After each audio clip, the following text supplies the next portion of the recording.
Yeah, you're welcome back to the class.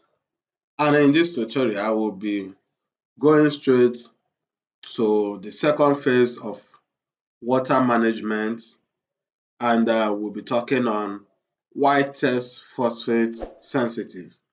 So let's get on to the class immediately. All right, so we said why test for phosphate sensitive. So phosphate is an important plant nutrition which only occurs in very low concentrations in natural waters.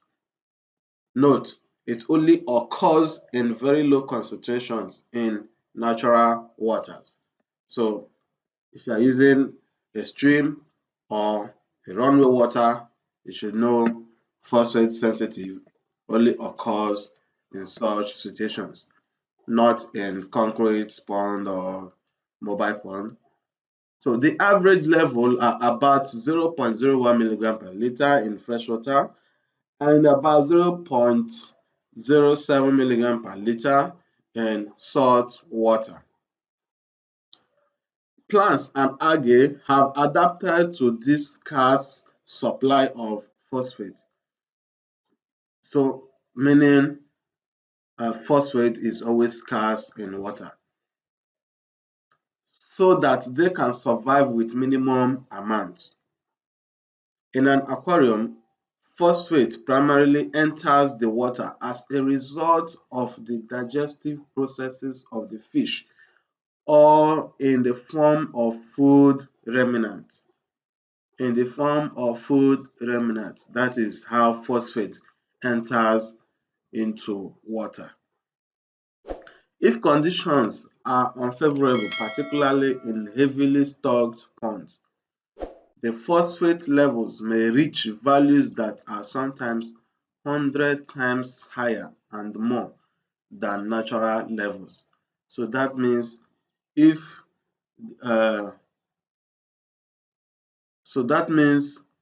if the fish remnants are much in water, it means the phosphate level will increase so higher. So that is the reason when you are feeding your fish, you feed them normal. You stand and feed them to satisfaction. Don't allow the feed to waste. That it is not just wasting of money, it is not just wasting of feed. At the same time, you are increasing phosphate level in your water. Okay, so it will be so high, 100 times higher and more than natural levels. Okay, so when this phosphate has increased to a maximum level in water, undesirable algae will then multiply explosively as an inevitable consequence. By regular measuring the phosphate concentration using phosphate test set sensitive, that's phosphate 4 sensitive, this threat can be recognized and prevented with the appropriate measures. It is important to know that algae can store considerable quantity of phosphate. Now, the reason why you always see much algae in water is because of this phosphate sensitive, the increase of phosphate sensitive. It always has an increasing more algae in water, enabling them to continue to grow ever after the level of phosphate in the water has been reduced. Therefore, the sooner the danger of a rise in the phosphate content is identified, the better the chances of quickly averting an imminent plague of algae. In a freshwater pond, levels of up to 0.4 milligram per liter are acceptable. Better are levels under 0.1 milligram per liter. In heavily planted ponds without fish or with only a few small fish, the opposite may occur. In heavily planted ponds without fish or with only a few small fish, the opposite may occur. Phosphate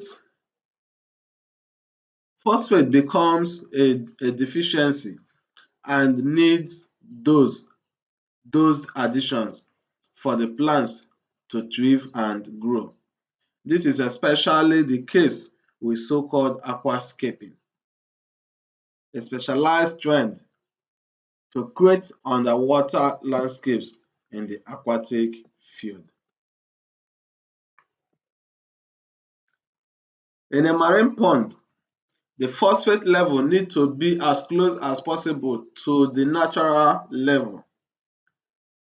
In the garden or backyard pond, levels need to be kept below 0.05 mg milligram per liter. From limnology, freshwater science, it is known that considerable algae growth does not occur with permanent year-round phosphate content under 0.035 milligram per liter. Ideally, the phosphate level of the pond should not be measurable with this test. That is, it should be below 0.05 milligram per liter. It is important that garden fertilizer does not seep into the pond from the soil around the pond. It is important that garden fertilizer does not seep into the pond from the soil around the pond. So if you are using a garden fertilizer, you have a garden or a farm nearby, you shouldn't allow any fertilizer, any chemical fertilizer you are using for the farm, don't allow it seep into the pond. So your your pond should be far away from your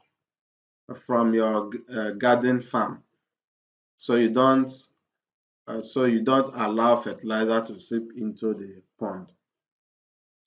So number 6 of a general pond water management. Number 6 of it, aeration of pond using aerators. Aeration of pond using aerators. So I'm going to show you what aerator is.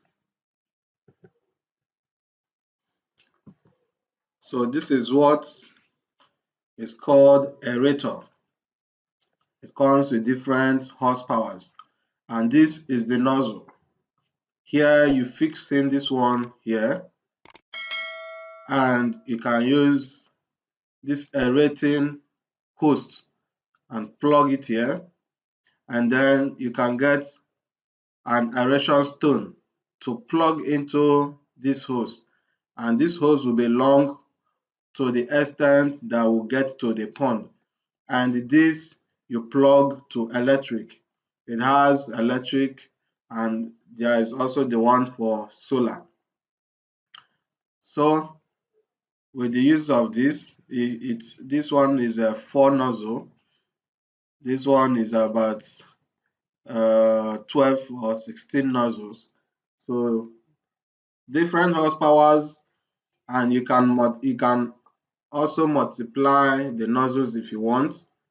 So this is what they call aerator system. Temperature regulations. While this doesn't actually apply in all fish practices, this actually occurs in a hatchery. The stocking density, which we talked about, use of water polluting fish should be observed. So if you are using a high quality feed, you should always make sure you change water always.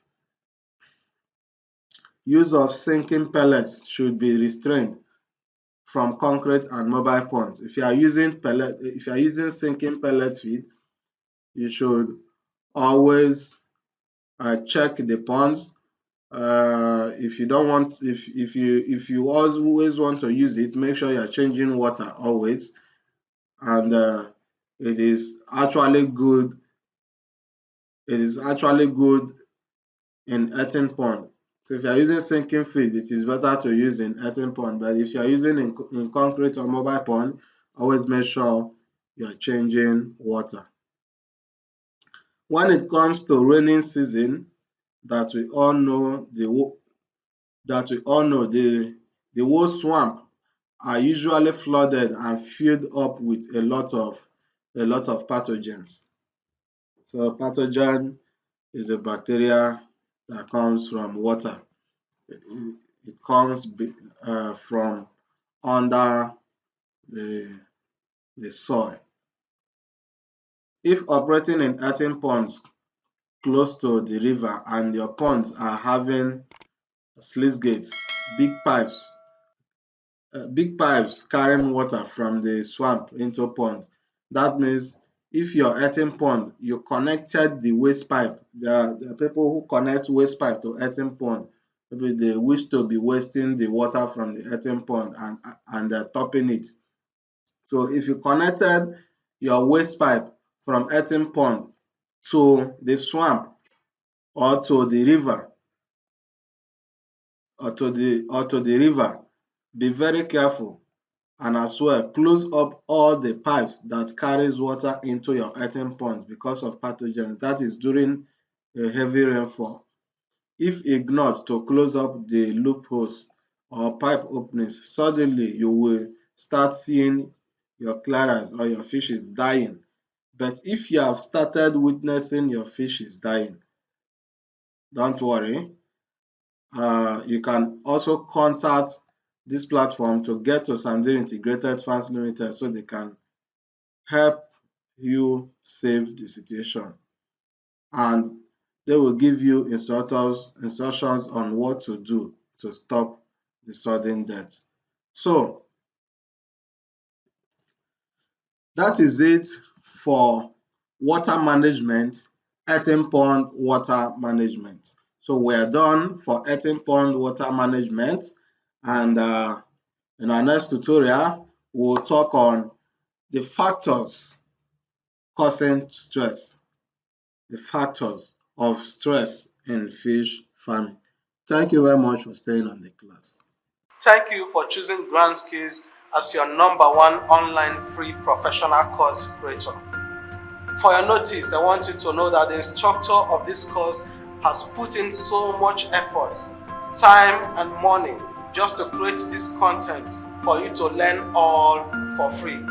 So please do well to click on the subscribe button, turn on the bell notification to all so you will be the first to get our video tutorials we'll be posting at all time. Also give it a thumbs up and drop a comment to help us improve more.